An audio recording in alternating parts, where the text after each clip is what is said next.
हो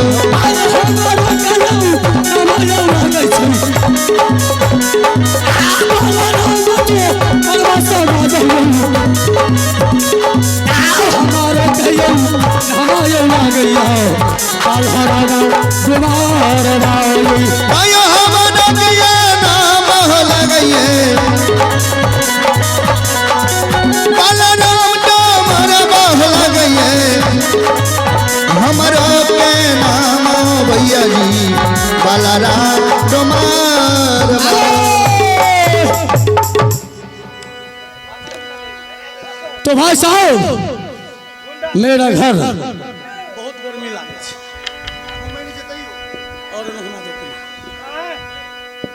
मेरा घर हिरनपुर शहर पड़ता है और मेरे पिताजी का नाम मिट्ठू मलिक, मुझसे छोटे भाई का नाम मुरारी मलिक है। मेरे पास दो बहन है, बड़ी का नाम सोहनी और छोटी का नाम मोहनी पड़ता है। मेरा नाम बालाराम डोम पड़ता है।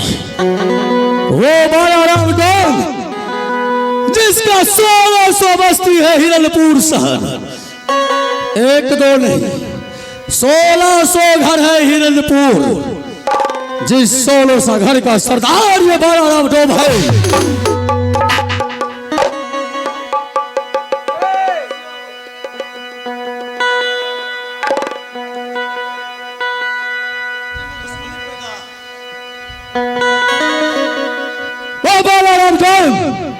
जिसके भुजा में 7 हाथी का ताकत है।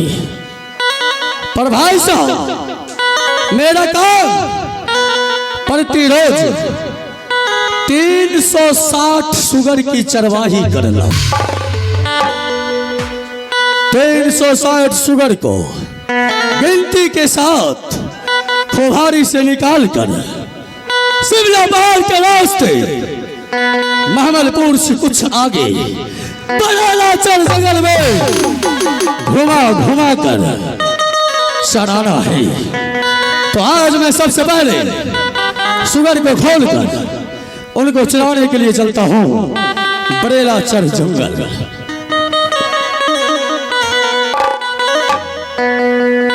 आवा जाता राये बदल के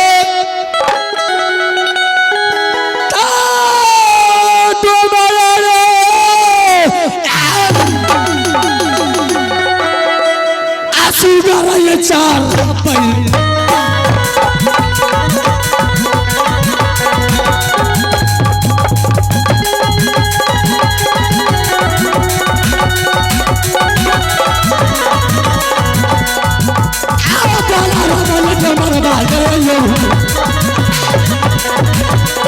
सुबह चले सुबह चले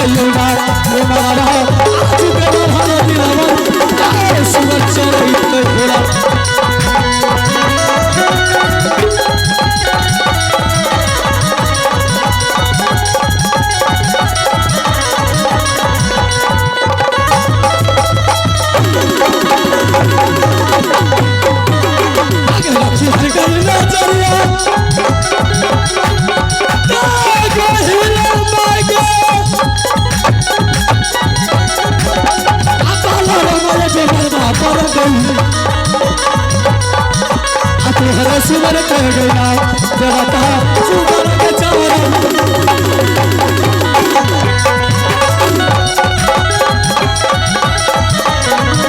सुनील जी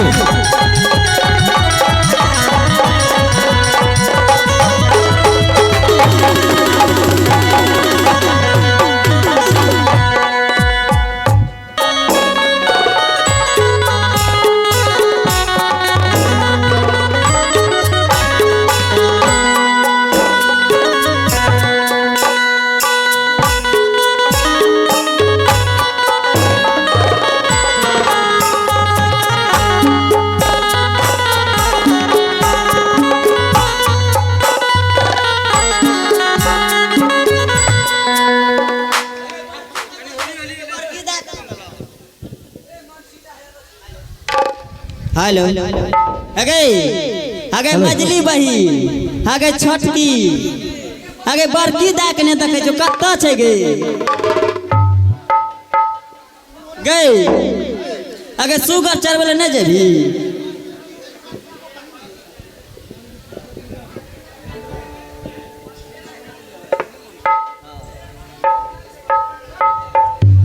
आगे सोनी मोनी अब है कत्ता चल जाय छी तू गे अब है की है जो तारा नंद किशोर डीलर साहेब अब है नंद किशोर डीलर साहेब ग्राम गांव चंद्रन जिन्होंने पुरस्कार के तौर पे ठीक 101 रुपये से पुरस्कार नवाजे हैं उन्हें मैं अपने पूरे टीम की ओर से बहुत बहुत धन्यवाद देता हूँ। जय हिंद जय भारत।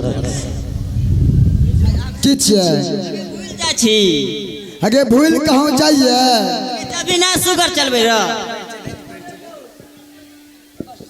हाइल हाइल से हाइल हमरा के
हमारे घर पढ़ते हैं हिरणपुर शहर। पिताजी के नाम है मिथुराम मलिक, बड़े भाई के नाम बालाराम डोम, छोटे भाई के नाम मुरारी डोम, हम सब बहन को सोनी मोहनी जोनी। मैं अब यहाँ से चलते हूँ शिमला पहाड़ को शुगर चराने के लिए। ए बहन, हाँ बहन, चलो सब बहन मिल करके शुगर चराने के लिए। ठीक है बहन। अमा सती के रूप में ओ बहन है गे, ओ शिमला पहाड़ के गे, भला चल गे ना बहन है गे,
की भालो बोलने शिमला पहाड़ पे तो पहुंच चुकी हुई। हाँ गे बहन सुगर चढ़ाओ बहन।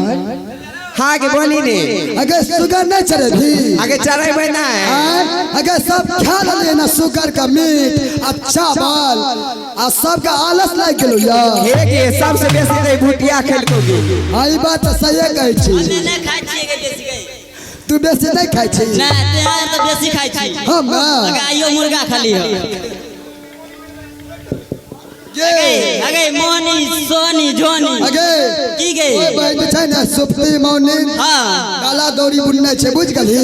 आगे भाई हां आगे ताय एने सुनी रे कही ना हे एको गो सूप डगराड़ी दे छो बुझली अगे कायम के चिरली रहा कत्ता छोड़ दली कायम के आगे अंदर में रह गलो आगे तो अंदर में छोड़ दली हाँ गे घरे पर छोड़ दली हाँ गे तो लग कम से कम आनंद चाहिए।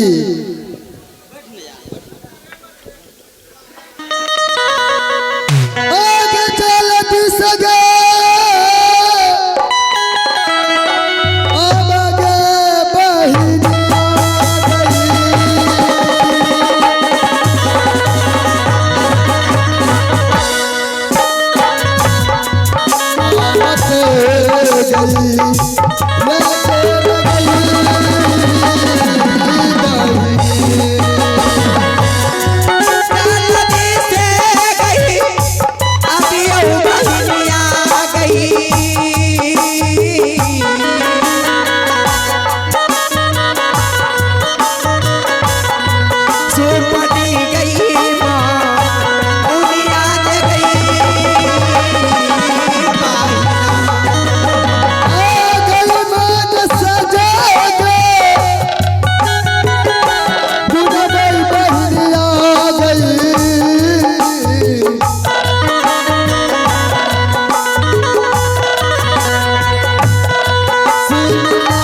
आगे बहिनी अगे की गए अगे नैया जल्दी सब कोई बुझली। हेलो हेलो हेलो हेलो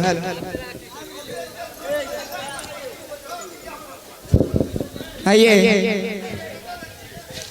हमारे घर का है मैं बताती हूँ।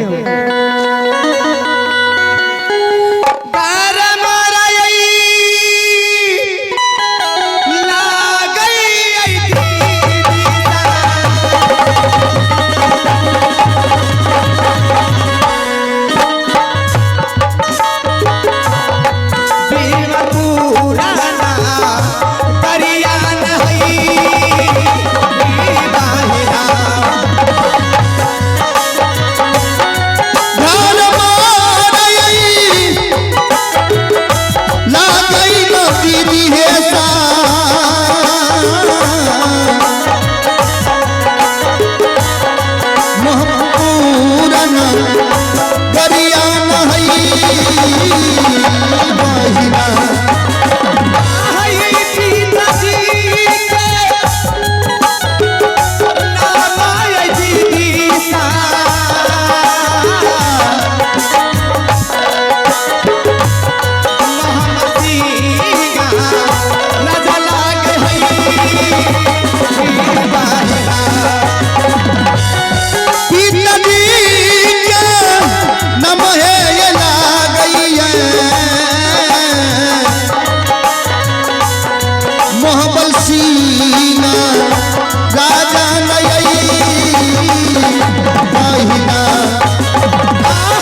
बहिनिया आई सतपाला के बलि हेला गई आई हमरो के नाम बहिनिया सतपाला के बलि हमारा के ये नाम ये बहिन दाय सतिया के बलि लग गई ये हमारा के यही नाम ये दीदी सा सतिया के बलि आई एकता दुलारी बहिनिया आई बजी के लगावे करी आई एकते दुलारी बहिनिया बाबाजी के लागी है आहे ये कते ये दुलारी ये लगी माता जानू पीता जी के आहे हमारो बहिनिया साथी माता के वाली है हमारो बहिनिया साथी माता के वाली। हमारी घर महमलपुर लगती है। मेरे पिताजी का नाम महमल सिंह राजा और हमारी ही नाम सती केवली लगती है। मैं अपने महल को चलती हूँ।